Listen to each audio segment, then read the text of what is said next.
Rata-rata ulama itu berpendapat bahwa asal mula Isra itu sebagai hiburan ya. Hiburan dari Tuhan ya, Allah nyukani pelipur larang gini ku saat Nabi ngalami dua kesusahan ya. Itu periode Mekah itu periode tersulit Nabi karena beliau itu sudah minoritas ya, minoritas, kaum minoritas kecil, miskin, terus pendukungnya tidak ada. Satu-satunya yang menggaransi, yang menjamin Nabi tidak dibunuh itu karena beliau dilindungi oleh sinten pamanipun, gini sinten Abu Thalib. Dan termasuk lagi secara kasta sosial ekonomi beliau tinggi karena punya istri yang saudagar kaya. Gini ku Sayyidah Khadijah.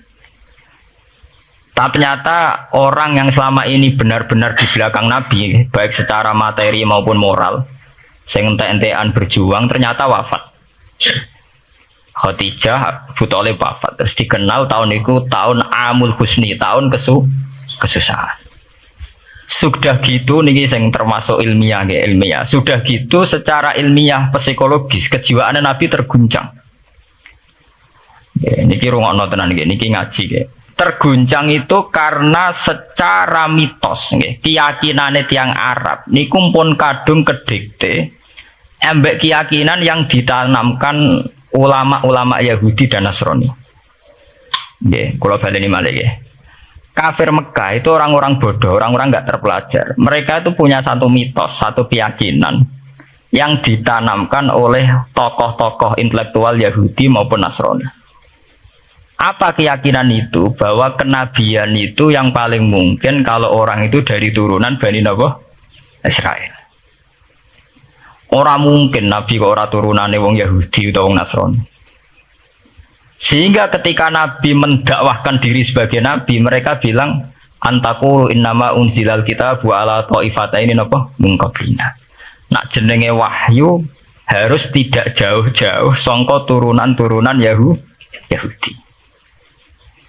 Sebab itu banyak cerita di Quran, cerita konsultasi tiang kafir Mekah pada tokoh-tokoh Yahudi. Setelah konsultasi ya disesatkan. Orang mungkin Nabi kok nggone ummiyin, bintu-bintu untuk napa? Wahyu. Padha-padha dadi nabi rak kita, orang Muhammad. Ini kalau cerita sejarah gitu. Sehingga saat Nabi ngaku Nabi, niku kayak sudah jadi mitos. Nabi itu tidak boleh jauh-jauh dari Palestina. Karena Nabi Ibrahim orang Palestina, Nabi Isa orang Palestina, Yahya Zakaria juga orang Palestina, Nabi Musa juga orang Palestina. Semuanya itu tidak jauh-jauh dari komunitas Baitul Aqsa. Ini ku masjid Baitul Maqdis atau Baitul Muqaddas. Lah itu wong kafir pinter, saking kepengen nyudutno Nabi Muhammad itu sampai Nabi mesti ning Palestina, ya mesti roh cerita-ceritane Nabi ning Palestina. Lah kowe apa tau roh Palestina? Semua kok detail-detail. Nah, aku pancen roh itu pintu masjid ning Palestina Baitul Aqsa jumlahe piro? Terus madepe ning ndi wae. Jadi bahwa Nabi ngeklaim diri sebagai Nabi yang bisa membaca malakutas samawati, baca alam-alam gaib. Niku dites nek iso tenan saiki aku takok jumlahe pintu Baitul Maqdis piro. Nah, ini peringatan kangge santri-santri bahwa semua Nabi itu di luar dites fisik. Artinya zaman Nabi sholat di masjid di kayak teletong unta terus disiksa Abu Jahal itu hanya ujian-ujian fisik. Tapi di luar itu sebetulnya Nabi juga mengalami ujian-ujian intelektual. Ya kayak cerita-cerita di hadis Sahih, Nabi itu sering didatangi orang Yahudi ditanya, "Mat, saya punya 5 pertanyaan. Yang tahu itu hanya Nabi. Kalau kamu bisa jawab ya Nabi, kalau enggak ya tidak Nabi." Termasuk takokane, apa pertama yang dimakan ahli jannah saat masuk surga? Kok aneh-aneh. Terus kenapa anak itu kok kadang mirip bapaknya, mirip ibunya? Soal kok aneh-aneh. Dan itu berlanjut terus sampai Nabi di periode Madinah. Nah sebab itu Nabi itu secara intelektual itu diasah Tuhan lewat proses Isra. Di mana Nabi saat itu secara fasih bisa menjawab jumlah pintu Masjid Aqsa sekian. Perilaku Nabi Musa begini, wajahnya Nabi Musa begini, wajahnya Nabi Ibrahim begini. Sampai di hadis-hadis Sahih, Nabi bisa menjelaskan detail. Nabi Musa itu rambutnya kayak ini, wajahnya kayak ini, ada mutiwal. Itu detail sekali Nabi. Sebab itu di sini diterangkan oleh Imam Suyuti, peristiwa Isra adalah peristiwa di mana Nabi berjumpa para sinten Nabi. Itu asal usulnya kenapa? Karena sudah kayak menjadi mitos, Nabi itu tidak boleh jauh-jauh dari tradisi Yahudi, tradisi Palestina. Paham ben sampean roh asal usulnya. Tapi kemudian asal usul itu sebetulnya hanya sementara, ya, hanya permainan politik. Boleh sampean bener sejarah, permainan politik, manipulasi politik. Sebetulnya Nabi itu ya tidak jauh-jauh dari beliau adalah keturunan Israel. Yo, Israel itu bukan menunjuk sebuah negara loh, sampean pun salah paham. Israel dalam bahasa Quran itu menunjuk awladi Yakub. Israel menjadi negara kan baru kemarin setelah diberi kemerdekaan Inggris, paham ya? Israel sebagai negara kan baru apa? Kemarin. Sehingga istilah Israel di Quran maupun di hadis adalah menunjuk awladi Yakub. So intinya di antara anak Nabi Yakub ono jenenge Yahuda. Yahuda di turunan-turunan itu Bani Yahuda niku diarani Bani napa? Israel. Ternyata setelah dirunut Nabi Muhammad itu ada beda jauh dengan keluarga Israel. Karena Nabi adalah turunannya Nabi sinten Ibrahim. Okay. Nabi Ibrahim niku gada putra kalih sing gada turunan gini ku Ishak kalian Ismail. Ismail kalian Nabi Ibrahim disalap teng Mekah. Gini ku sing disebut Quran inni askantu min dzurriyyati biwatin ghairi dzi sar'in inda baitikal muharram. Terus saking Nabi Ismail nurun-nurun ngantos Sayyid Adnan. Ya, mulane nak teng berjanji disebut wa adnanu bila raibin intadzabil ulumin nasabiyya ila dzabihi Ismail nisbatuhu wa muntama. Secara teori ilmu nasab Sayyid Adnan jelas-jelas wa adnanu bila raibin intadzabil ulumin nasabiyya ila dzabihi Ismail nisbatuhu wa muntama. Tapi yang menjadi masalah, yaitu tadi saya sudah bilang, seakan-akan Nabi Muhammad itu orang yang benar-benar berbeda dari dinasti itu, dari keturunan itu. Karena orang Yahudi, orang kafir Mekah di kepentingan menggagalkan kenabian Muhammad, sehingga dilecehno Muhammad bin Abi Kabsah. Oh Muhammad yang cilik di rumah tukang angan wedes. Jadi gue nak seneng kiai kan. Inna akramakum indawi atqakum. Cek ben Karlan, cek Karmin pokoknya takwa ya kia. Ya, itu enak lagi gedeng kiai iku kan. Wah anake Karlan kok kakean tingkah. Jadi saya wong Mekah ya ngoten niku. Jadi nak muni Muhammad bin Abdullah bin Abdul Muthalib itu terhormat. Mereka adalah orang-orang bangsawan di seputar Quraisy. Nabi itu kastane Quraisy. Jadi kalau Muhammad bin Abdullah bin Abdul Muthalib itu cek ketok terhormat. Wong kafir pinter nang istilahnya orang Muhammad bin Abdullah. Muhammad bin Abi Kabsah, mereka cilik Nabi tahu di rumah. Cara gini ya Karlan yang penjara desa. Mulane Nabi tahu angon wedhus, mereka tahu dia bapak angkat sing tukang napa? Wedhus. Lah wong Mekah pinter, dididik wong Yahudi. Kena istilahnya aja Muhammad bin Abdullah bin Abdul Muthalib. Iku cek kekerenan, terlalu napa? Keren. Jadi Muhammad bin Ibnu Abi Kabsah. Di wong nak seneng Pak Harto kan Soeharto jenderal besar. Nek sing gedeng wong kemusuk kan terus repot ya. Oh, terus nyebut desa asli ini asal nak seneng bupati ya jadi bupati orang nomor 1 di Bojonegoro. Nak gedeng golekno asal usule. Semua itu mun sunatullah mulai riyen sampai kiamat ya. Sunatullah ini hati kot kelas napa? Mengkot. Walanta jadi sunnatil lain napa? Tabdila. Ya akan begitu. Nah sehingga peristiwa Isra itu satu peristiwa rohani ya. Selain peristiwa rohani nanti akan diwajibkan sholat, juga ada peristiwa intelektual, ada pengajaran intelektual bahwa semua nabi itu harus punya tradisi yang sama, punya karakter yang sama. Jika nabi dalam proses Isra itu dipertemukan dengan Nabi Ibrahim, Nabi Musa, nabi-nabi yang lain. Dan diskusi di situ juga ada diskusi-diskusi. Paham ya? Niki penting ya, penting kalau terangkan karena kalau tanpa tradisi yang berkelanjutan ya, sing disebut tenggene toriko jenenge as-sanad al-mu'tabar, sanad sing mu'tabar utawi nak tenggene pondok-pondok kitab disebut sanad sing muttasil. Ini nanti semua tradisi kenabian akan melenceng. Kalau melenceng itu ngeri. Karena setiap orang ya, mesti ada subjektivitas sendiri, punya versinya sendiri. Sehingga semua nabi harus model istilah politik itu punya platform yang sama, punya karakter yang sama, punya model yang apa? Sama. Nah, sebab itu secara intelektual Nabi Muhammad itu dikenalkan oleh karakter para nabi-nabi dulu. Ya detail. Satu Quran 30 juz. Andai kan sampai hafal Quran. Sampai ngurunut sejarahnya coba. Kita ini kan kadung dibentuk. Artinya kita ini ya alhamdulillah sudah kadung kebentuk, tahu sejarah para nabi. Tapi asal usulnya kita tahu lewat kitab yang namanya Al-Qur'an.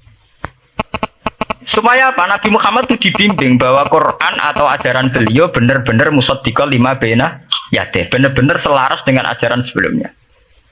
Mulai ajaran yang bersifat samawi sampai hal-hal yang basariyah, yang menyangkut tabiat apa?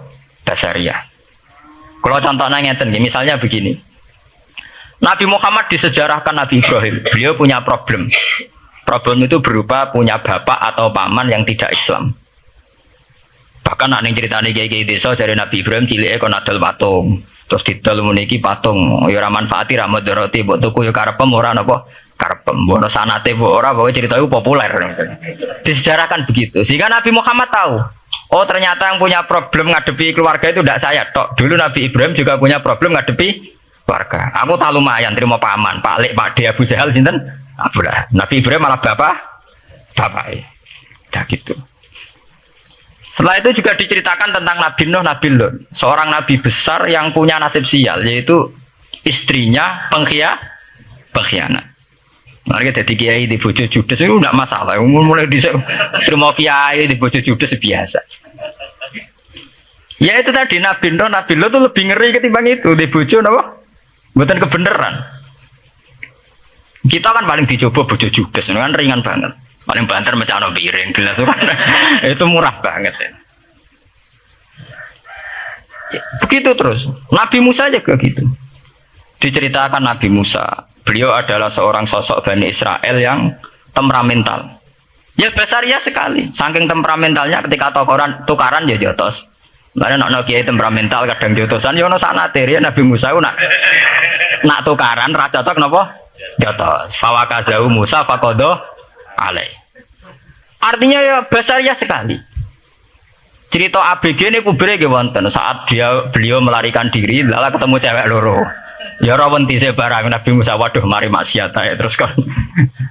Wadek aja mlaku ning ngarepku. Nah kena angin aku roh sikile mari nafsu. Aku nabi kok nafsu barang kan ra pantes. Nah ngono ke mlaku guriku. Ya besar ya sekali itu sampai detail. Terus ketika itu terus disuaka politik oleh Nabi Syuaib.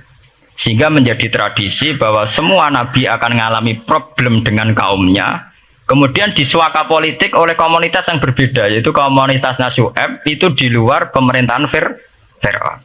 Sama seperti yang dialami Nabi Muhammad, komunitas Mekah itu menyiksa Nabi, bahkan mengimbargo sinten Nabi. Semua aliran dana, aliran ekonomi, akses dana, akses makanan itu ditutup di Mekah. Sehingga Nabi sampai dahar dedaunan, fisik bil jibalin apa Mekah. Tapi beliau diselamatkan oleh sahabat Ansor yang terpisah dari komunitas Ahlu Mekah. Itu mirip ceritanya Nabi Musa yang diselamatkan Nabi Syuaib yang terpisah total dari komunitas Fir'aun. Ini penting kalau ulang temui sehingga karakter-karakter kenabian itu tidak rubah. Karakternya sama. Sehingga setelah kita mengenali karakter para nabi, kita mudah sekali mengenali nabi palsu. Paham ya? Makanya kalau nabi palsu paling seneng musodek, ketara palsune.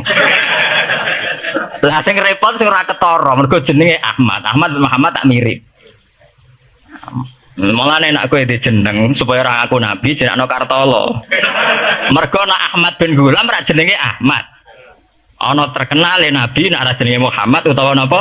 Ahmad. Mulane Ahmad bin Gulam pas ngaku nabi pengaruhe gede mergo mirip. Mulane kula wingi takoki mahasiswa Jogja, Gus cara jenengan jeneng Jawa mbek Arab apa iki? Nak trene akeh nabi palsu apik Jawa lah Kartolo. Karena secara kriteria kenabian ndak akan masuk. Anak-anak jenenge Kartolo atau Karmin itu ndak akan masuk kriteria wong sing bakal jadi nabi. Lah anak jenenge Ahmad tak mirip-mirip nabi.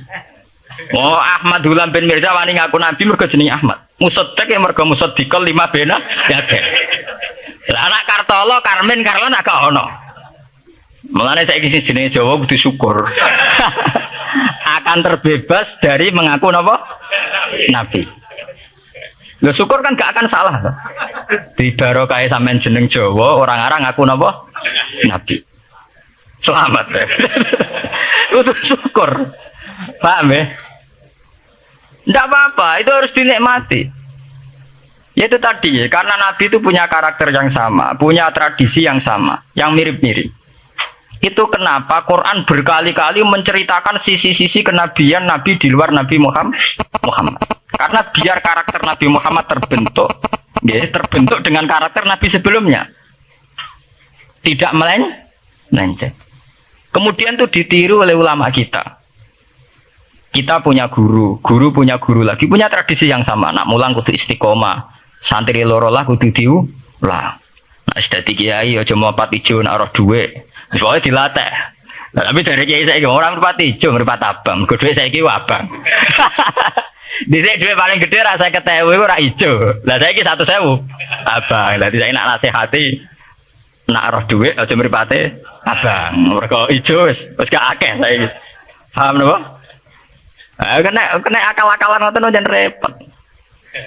Tuh kare kula di santri dablek kena di bojo aja moro tangan. Kula mboten moro tangan, kula saduk, moro sikil. Kena anekdot ngono rusak. Adu-adu ning bojone. Bojone loro, bareng bojone nguwak kok. Kowe jare rabi Pak ning jowo, bojone jare loro fitnah. Sing bener telu. Ayo kan repot. Ketemu cangkem elek rusak kabeh. Fitnah udah nak loro. Sing bener apa? Telu. Nah, saat ini mun politik ngoten enggak, saya sebagai pejabat tidak pernah mengkorupsi 1 sen pun uang rakyat. Wong edan tapi korupsi ya sak sen. Ngomong ra waras tapi korupsi napa? Sak sen. Ngono miliaran tok. Korupsi napa? Sak sen. Ya mesti ae. Ayo, jadi zaman akhir itu kayak zaman dhisik, kayak Abu Nawas kabeh. Jadi apa-apa niku mun mboten karu-karuan. Mon ya. Wah itu permainan kata begitu niki kula penting kula terangaken nggih. Saya sebagai ahlul Quran, orang yang banyak baca Quran nggih.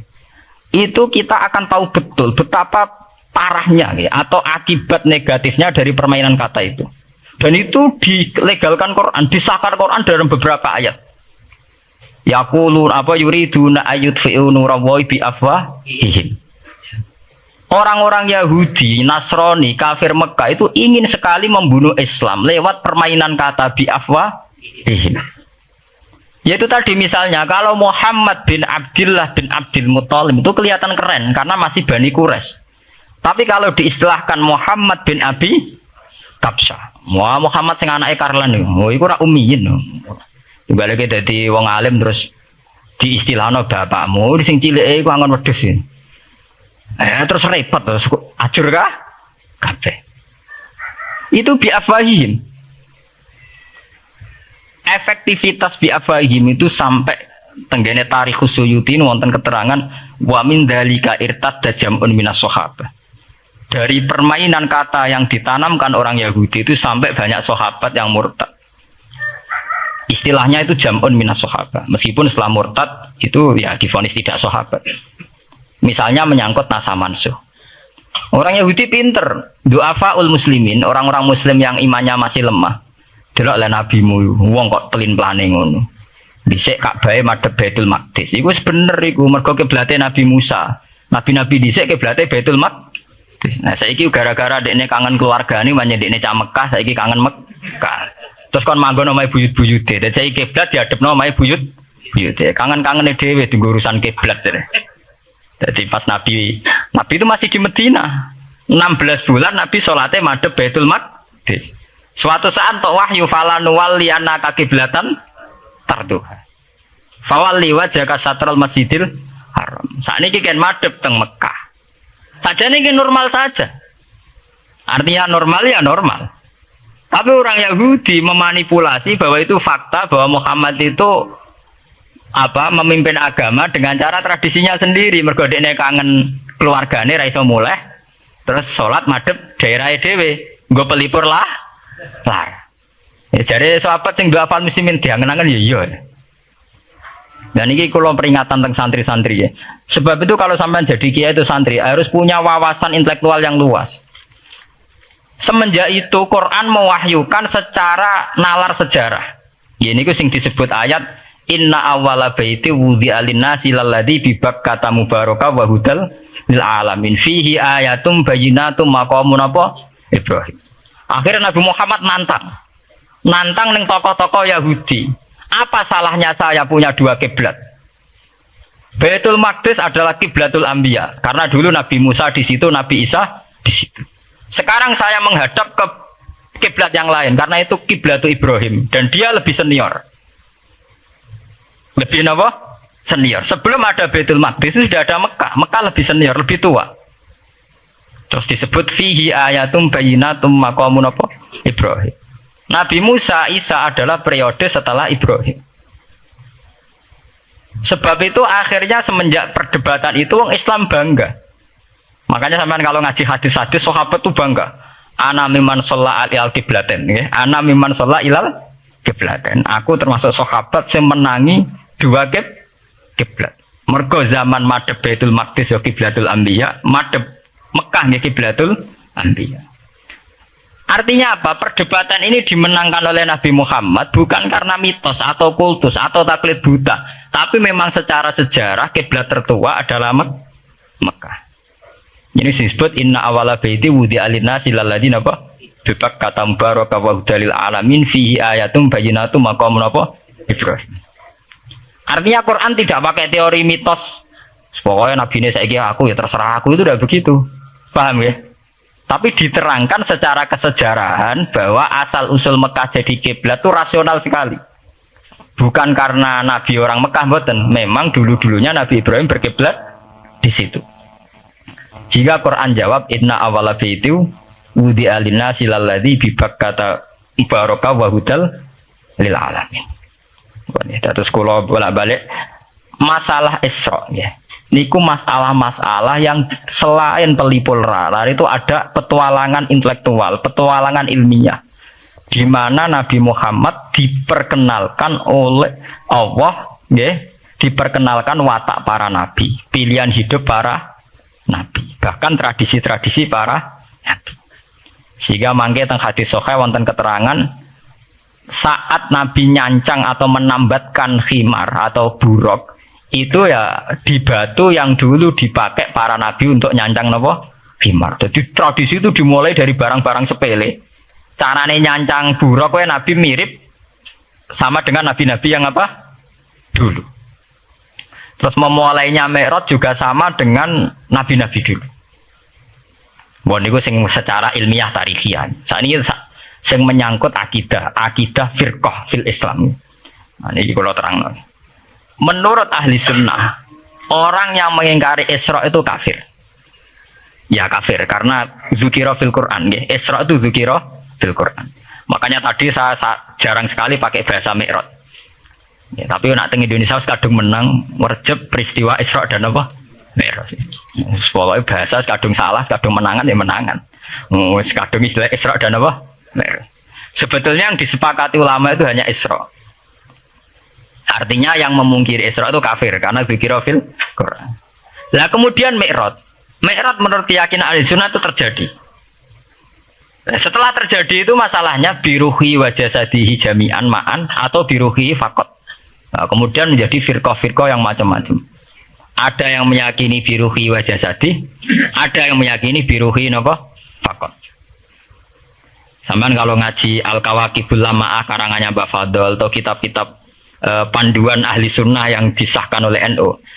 NU dulu pas musyawarah besar di Jombang yang dipakai panduan itu dulu yang disahkan itu Al-Kawakibul Lama'ah yang dikarang Mbak Fadol. Itu memang kita termasuk mengikuti yang biruhi wajah sedi. Tapi sebetulnya dalam kelompok yang biruhi fakot itu ada orang keren di dalam dunia ilmiah. Ini termasuk Aisyah meyakini biruhi apa? Fakot. Ya, tapi itu sudah masalah-masalah kemudian berkembang menjadi di luar masalah firqah, terus menjadi masalah said, masalah pengetahuan. Kalau masalah pengetahuan tentu kita ini terus masalah kan, artinya masalah itu Kalau iman diukur dengan akal ya kadang tidak sambung. Wah itu mokal. Orang dengan kecepatan sekian pasti hancur. Dan agama ukur akal terus ya repot. Wong dipendem jadi dibalung ya dibalung, dibakas tangi bareng. Jadi sing disoal ora mek rotok kabeh napa? Disoal. Manjen masalah manusa itu masalah-masalah sing ya begitu. Oke. Mbon niku mboten penting. Nah, itu terus kemudian menjadi firqah. Terus kemudian ada hadis-hadis yang menerangkan proses Nabi dialek dengan para nabi. Kayak ketemu Nabi Musa, Nabi Ibrahim, terus Nabi Idris, Nabi Isa, Nabi Musa. Itu terus diterangkan di hadis-hadis sahih. Ini kalau balik tentang keterangan wau, sebetulnya pertemuan-pertemuan ini itu dimaksudkan Nabi biar punya tradisi yang sama dengan Nabi-Nabi sebelumnya. Karena ini penting ya. Sama esro rasane dadi kiai. Niku kroso banget. Misalnya kita ya, kita akan dididik ala pesantren misalnya. Kita punya kiai-kiai yang punya tradisi. Misalnya nak rawong nakal, wong minum, astagfirullahaladzim, wong kok ngonoan gitu. Ya hanya begitu. Jika wis kaya identik angger kiai NU atau amalia NU iku rawani naboki wong sing nyabu. Ya rawani nyadui wong sing lagi minum.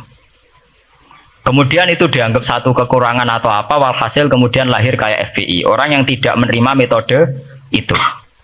Tapi sudah kayak ada janjian tuh begitu, kiai paling anti kemungkaran lah itu. Masa kiai paling kerengo sapa mbok terkenal kerengo. Mereka tidak punya catatan repot bahwa mereka pernah jotosi wong minum. Masih sing sering jotosi santri lah, itu tetap ora tahu terkenal jotosi napa? Wong sing mabuk, wong sing minum. Itu sudah kayak tradisi. Dulu zaman Basim Asari Jombang terkenal hijau be abang, yang wabang ya abangan tenan, sing hijau. Tapi tidak ada catatan sejarah kiai jotosan be pemabuk. Ya memang kayak kita sudah punya tradisi nak roh kemungkaran itu menang kalah itu lewat proses bil hikmati wal mau'izatil hasanah. Kita ini kayak punya tradisi nak roh kemungkaran milih model Nabi wa mahdi qaumi fa innahum la ya'lam. Itu ya kayak ada janjian begitu. Meskipun kita sebagai orang alim ya tahu nahi mungkar itu wajib, nahi mungkar itu begini-begini, tapi ya praktek kita tidak pernah begitu. Ya, kalau di Timur Tengah kebalikan, mana ada terima karuan wong nakal, podo soleh beda aliran halal dibunuh, sehingga wong Sunni yang ngalalo dari wong Syiah nggak ngalalo dari apa, wong Sunni. Ya sudah kayak tradisi. Sampai nak mau kitab fikih khas Arab, mau biasa muni. Wong ngene iku muhadarun damu. Padahal ya wong soleh, wong Islam di mazhab apa nih istisadarun apa? Damu. Sehingga kita itu tadi kita punya tradisi. Saya tuh kalau sedang tahajud, matehai para wali-wali songo atau apa, itu yang terpikir di saya itu hanya satu. Agama Islam itu lahir lewat Quran dan hadis. Tapi kemudian tahu-tahu tetap berimprovisasi, berkembang sesuai tokoh yang membawa. Sampai kalau melihat Islam di India dulu sampai perang besar-besaran, kemudian zaman Abul A'la Al-Maududi, zaman periode Muhammad Iqbal, sampai India pecah, kemudian jadi Pakistan yang bernegara apa? Islam, karena banyak konseptor Islam yang tidak setuju negara sekuler. Akhirnya mereka misah jadi negara Islam Pakistan. Kemudian Timur Tengah juga begitu. Karena Timur Tengah sudah Islam semua, masalahnya itu diislamkan ala Sunni atau ala Syiah. Iran menjelma sebagai aliran Syiah. Yang Sunni dianggap sesat, halal darah. Irak zaman Saddam Hussein pemerintahan Sunni. Sing Syiah dibantai, sehingga wong Kurdi do mati. Era Saddam keok gentenan Saddam sing dibantai. Makanya kalau saya ngaji di Jogja, seminar di Jogja bilang, kita ini harus bersyukur. Kita ini punya tradisi konflik yang terbaik di dunia. Enggak, kita ini punya tradisi konflik yang terbaik di dunia. Sampai nak Isra Ikhwanil Muslimin teng Mesir, Badan Intelijen Nasional atau Badan Stabilitas Nasional, Bakor Setanas itu harus terima kasih sama tradisi tokoh-tokoh Islam di Indonesia. Lepas dari kita setuju tidak setuju itu terserah, tapi kita punya tradisi konflik yang paling baik di dunia. Kurang bencinya Gus Dur sama FPI atau FPI sama Gus Dur, paling mereka ya adu statement di depan wartawan. Itu bagus sekali. Cara neng Arab wis tembak-tembakan. Kita punya sejarah. Secara pesantren saya itu punya sejarah panjang. Zaman Mbah Imam beda dengan Mbah Zubair, zaman Kiai Memun beda dengan Kiai yang lain. Paling adu statement saat ada tamu itu paling bagus. Kita punya tradisi konflik paling bagus di dunia. Kayak apa mangkalnya orang NU saat Gus Dur diimpis, dipecat. Tapi habis itu ya sering seminar ketemu Amin Rais. Ya mereka adu polemik, ini tidak konstitusional, ini apa. Gus Dur nggak jurus dekret. Sing situ nggak jurus sidang istimewa. Nah, kurang serem sidang istimewa dilawan sidang luar biasa. Pokoknya agak istilah sing serem-serem. Tapi tidak saling bunuh loh, sampean harus syukur loh. Selama ini orang awam sering bilang, loh kiai kok tukaran. Sampean bandingkan di Timur Tengah, jenenge tukaran mesti tahdirudam. Para polisi, para badan intelijen, para yang menjaga stabilitas negara ini harus terima kasih sama tradisi tokoh-tokoh Indonesia. Yang namanya di Mesir, di Irak, di mana-mana jenenge tukaran mesti melibatkan pertumpahan darah. Saat Arab Saudi jadi Wahabi itu besar-besaran itu. Pembunuhan apa pengusiran orang-orang Sunni. Tapi di Indonesia enggak. Di si anarkis. Paling itu tadi adu polemik. MLB dilawan MLB itu masih keren sekali, tidak apa-apa. Itu lebih baik ketimbang adu jotos atau adu hisab lah. Itu masih bagus. Nenda ini sampean biar paham, biar syukur jadi bangsa Indonesia. Kita punya tradisi konflik yang baik. Sampean setelah peristiwa teng Irak, ya, teng Sudan, teng Khartoum, teng Darfur, itu kan orang Islam semua. Gara-gara beda mazhab saling bunuh. Di Mesir ya gitu, Ikhwanul Muslimin dengan pemerintah dan sebagainya. Hatta saya sebesar Sayyid Qutb, sing tokoh populer mohon gak budutnya boten jelas. Di Indonesia bagus sekali. Kita menangi zaman secara sejarah ya. Kita menangi bedanya dulu Ahmad Hasan dengan tokoh-tokoh NU. Kulo nu menangi secara sejarah sering baca. Terus zaman anyar-anyarane NU asas tunggal, bedanya Gus Dur dengan Kiai As'ad. Sak mangke bedane PKB dua versi. Mereka menyelesaikan secara beradab. Lewat pengadilan, kok pengadilan kalah lewat MA, beradab sekali. Kita harus bersyukur. Dibanding penyelesaian konflik kayak di Irak, kemudian ngundang Amerika, akhirnya sekarang kacau balu. Di Timor Leste yang latihan bikin rambut serta disuduk. Indonesia paling banter ngobong fotonya SBC. Ya masih terhormat, masih artinya masih beretika. Kita harus syukur punya bangsa yang beradab. Wong ras setuju antar kiai ya rasan-rasanan. Kiai kok ngono, sing tok kiai kok ngono. Nek sing kiai tengah-tengah ayo ono sing ngono, ono sing ngene. Sing ra melok-melok biasanya terus milih amane, ya ono sing ngono, ono sing ngene. Jadi artinya kita yang baik. Saya itu berkali-kali ngaji ya. Sampean kalau sering baca Quran dan menghayati ya. Artinya orang baca Quran pelang-pelang rara karpe menghayati. Saya itu sekarang sesadar-sadarnya, saya masih belajar. Ini jamaah sini harus tahu. Saya hingga detik ini masih belajar. Entah itu lewat belajar baca Jalalain atau belajar merenung maupun belajar lewat yang lain. Quran itu dulu ya sering nyebut begitu itu saya tidak paham. Sekarang tuh saya paham, tambah paham. Misalnya di juz 4 ada istilah ikhwanan. Orang mukmin disuruh ingat peristiwa-peristiwa yang dulu saling kuntum a'daan fa'allafa baina qulubikum fa'asbahtum bi ni'matihi napa ikhwanan. Dulu kamu bermusuh-musuhan yaitu antara kelompok Aus dan Khazraj. Gara-gara barokatul Islam sekarang kamu menjadi ikhwanan. Menjadi bersaudara. Sampai kalau melihat TV merunut konflik di Irak, sering ada bom bunuh diri, itu kan ada asal usulnya. Memang sekarang orang menimpakan kesalahan itu pada pasukan multinasional yang dipimpin Amerika dan Inggris. Tapi sebetulnya ada usul-usulnya. Sampai Amerika bisa masuk karena orang Irak tidak ikhwanan. Tidak apa? Yaitu ada Syiah, ada Sunni, mereka saling menikam, saling bunuh. Sehingga karena ada ikhwanan ini pihak ketiga masuk, yaitu tentara multinasional. Makanya saat di Jogja ditanya, cara jenengan sebuti menyangkut Ahmadiyah, menyangkut konflik di Jakarta, saya bilang sekarang setiap orang bikin from apa forum, ya itu baik kalau niatnya baik-baik. Tapi andaikan saya ditanya Tuhan nanti, hak kowe iku kelompok apa? Pokoknya anggar NU atau Muhammadiyah aja mayoritas, kamu milih salah sitok itu. Bukan karena mau saya oportunis milih yang besar, itu lebih baik, lebih maslahat. Karena kalau setiap orang merasa benar bikin kelompok sendiri akan menjadi kelompok banyak. Dan saat menjadi kelompok banyak, tentu konflik lebih tidak terpola. Tidak apa? Terpola.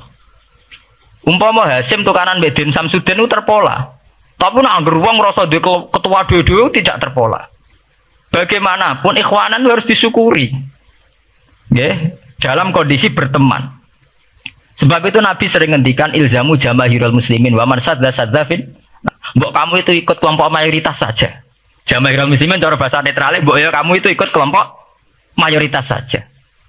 Karena kalau orang merasa benar kemudian bikin kelompok sendiri itu tidak ada selesainya. Lah aku lah cara nurut iki era sebagai kelompok dhewe. Wong aku ya di umat, di pengaruh sing nyucup wis akeh. Tapi kalau semua orang merasa begitu kan repot.